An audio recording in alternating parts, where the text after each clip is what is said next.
Today we are privileged to interview Miss Shanna Silva about her new book, A Dog's Guide to Being Human.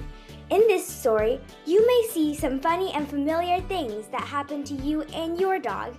Hi, Miss Shanna. It's so nice to meet you. Nice to meet you too. We are really excited to hear about some stories about you and your fur baby. Oh, thank you. My fur baby is named Drake, and he is a sheepadoodle. He's almost 2 years old, and he's delicious, and he's a troublemaker. So much fun. He sounds like my brother. In your dedications, you wrote to Michelle Krause, and you wrote about her wit and wisdom. Is Michelle Krause like a dog of yours or like a person? Well, first of all, I love that you were reading the dedications because so many people just skip right over them, and the dedications are very important to the author and the illustrator. So thank you for reading mine.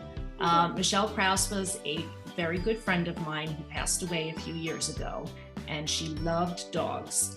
And I knew that when this book was going to come to be, that I wanted to honor her memory in some way with the book because she would have loved it. Were you inspired by Drake in any way? Like, did he give you any inspiration for your book? I actually wrote the book before I got Drake. But I have had a lot of dogs in my life. I always grew up having dogs, and I had 2 different dogs before Drake. So there's a lot of things that are similar with all dogs, especially naughty little puppies. And Drake actually fits a lot of the things that I wrote before I even knew him. Oh, we also noticed that your story was from the dog's perspective. Why did you choose this interesting point of view? Well, just to have something different, because I thought about, I wonder what a dog thinks. You know, when there's all of a sudden a new baby in the family and someone, new for them to get to know, what do they think? How do they react? So I thought it would be very interesting to write it from the dog's point of view, and how he might think that he's so smart because he's been around humans that he can teach a little baby how to be a good human being. Yeah, he has very awesome rules. Yes, he does. Did your family often do what was described in the story? I think that there's some family scenes that fit maybe every family. Like if a family is sitting around a table having a meal together, the dog is under the table waiting for someone to sneak him something. That's what happens in my house now. Or the family goes on a picnic, and those are all things that I think people can look at and relate to, that it's something that they do in their own lives. When I was 7, I got chased by a dog when I was doing a soccer practice, so I never really liked dogs that much. And then the owner of the dog had to pay us. Oh boy. Money. I think that there are a lot of people who are afraid of dogs, and it usually comes from a scary experience like you had of being chased, or sometimes I was bitten by a dog once when I was a kid out of nowhere. And that's very scary, so I understand why you felt that way. But you have to know that that dog does not represent all dogs. And some dogs are very friendly and loving, and they're very sensitive to their humans, and they provide a lot of emotional support. So I'm sorry you had a bad experience, but I hope you'll give other dogs a chance. So did you decide to put the tips from the dog to the baby in any specific order? That's a great question.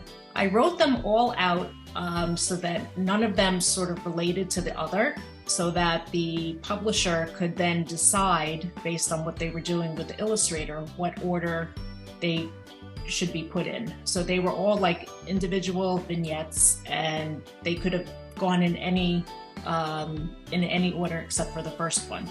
So we did end up moving some around just to match the pictures. Can you tell us a little bit more about the structure of the story? Yes. Well, you have to establish the point of view, which we know was the dog. You have to establish a setting. In this case, it's mostly in the house or outside, and also to establish sort of a feeling.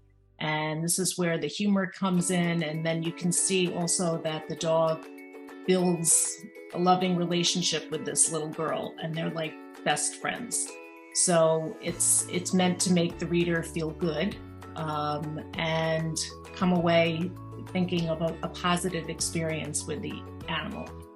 But remember, when you're writing a picture book, you don't have a lot of words. You have to keep your word count low, and there's only 32 pages.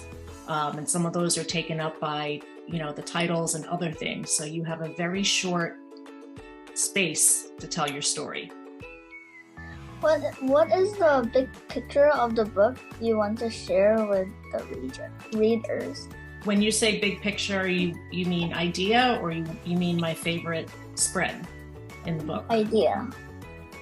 The big picture is that everyone can treat everyone else with kindness and with loving. And if you approach people and animals with that sort of an idea in your mind, good things can happen. Thank you, Zach. Like the dog in the story.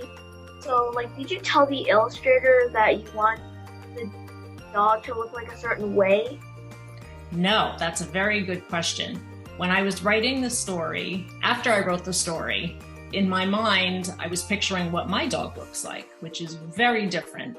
My dog is like black and gray and white and floofy and fuzzy, and that is not the dog at all that came in the story. The story is the dog looks like a pointer. He's got very long ears, and he looked very different than what I had expected. So that was kind of a surprise for me.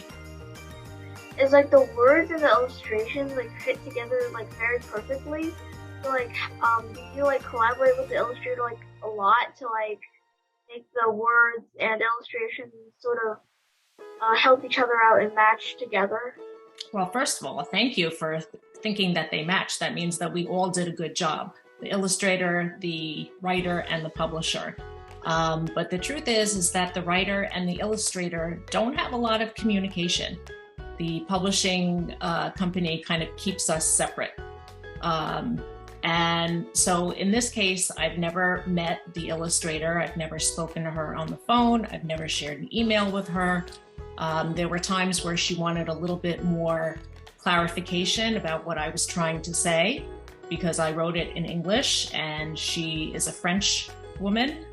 So she wanted to understand a little bit better.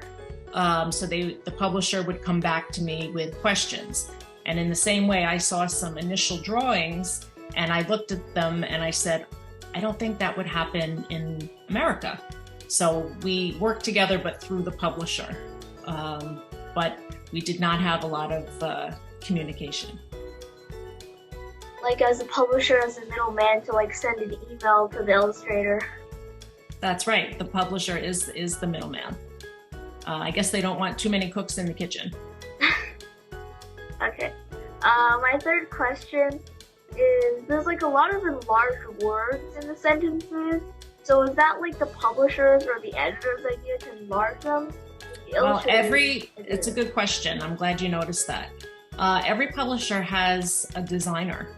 So the designer will choose what fonts the words are appearing in, what color the fonts are. And the designer in this case chose which words to show in a larger size to highlight them. So I had nothing to do with that at all. But I like the choices that were made. Do you have any other tips for young authors? First of all, I think it's so great that at this age, all of you are thinking about writing and thinking about being an author, because personally, I didn't figure it out till much later. I was a writer for a long time, but it was almost like I didn't really know it. I worked in all different jobs, and whatever I worked in, there was a component of writing. And it took me a long time to put it all together and say, I would like to be an author. So the fact that you're doing it now is fantastic. So keep reading, keep writing, keep asking questions. And if you have an idea, write it down, because it's very easy to, forget things. If you come up with an interesting thought, write it down. That's how the name Smudge happened. I just thought, wouldn't it be cool if there was a dog named Smudge? And I wrote it down and I put it aside. And then when I was writing the story, I was like, Smudge, this is going to be Smudge. So thank you so much. This was a pleasure. Thank you, Miss Shanna. Thank you. Anna. You guys are great.